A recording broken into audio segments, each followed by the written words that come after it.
আজকে আমরা এখানে কি করতে এসেছি? তেল করতে এসেছি। গাইস আমরা এখন আলু দেখতে এসেছি। এগুলো কি আলু, চন্দ্রমুখী না জ্যোতি? গাইস আমি তো জানি না এটা চন্দ্রমুখী না জ্যোতি। বল এটা নতুন আলু। তুই যখন জানিস তুই বল না এটা চন্দ্রমুখী না জ্যোতি বল। নতুন আলু। তা নতুন আলু পুরনো আলু বল যে চন্দ্রমুখী না জ্যোতি বল এবার। তার দাম নেই। চন্দ্রমুখী হতে পারে, জ্যোতিও। হ্যাঁ অনেক রকম ভ্যারাইটিসের আলু আছে। চলো আমরা আলু খেতে ভালোবাসি। আই লাভ আলুর দম। এজন্য দিন দিন আলু হচ্ছে। আজকে আমরা এখানে কি করতে এসেছি? পিকনিক। চিল করতে এসেছি।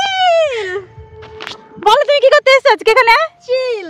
12ই জানুয়ারি আমাদের ছিল প্রথম পিকনিক। আমরা সব বন্ধু বান্ধবীরা মিলে এখানে পিকনিক করেছিলাম। পিকনিকের সকালবেলা আর দুপুরে কি খেয়েছিলাম সেই মেনুটা তোমাদেরকে আগেই শেয়ার করে দিয়েছি। আজকে স্ন্যাক্সে কি খেলাম সেটাই বলছি। অনেকগুলো দিন হয়ে গেছে, এখনো লং ভিডিও দিতে পারিনি, আমার একটু ব্যস্ততার জন্য দিতে পারছি না। খুব তাড়াতাড়ি বড় ভিডিওটা তোমাদের সাথে শেয়ার করতে চলেছি। স্ন্যাক্সে দিয়েছিল কফি আর চিকেন পকোড়া আর ভেজ পকোড়া, দুটো মিক্স ছিল। কফিটা আমি খাই না তাই নিয়ে নিই।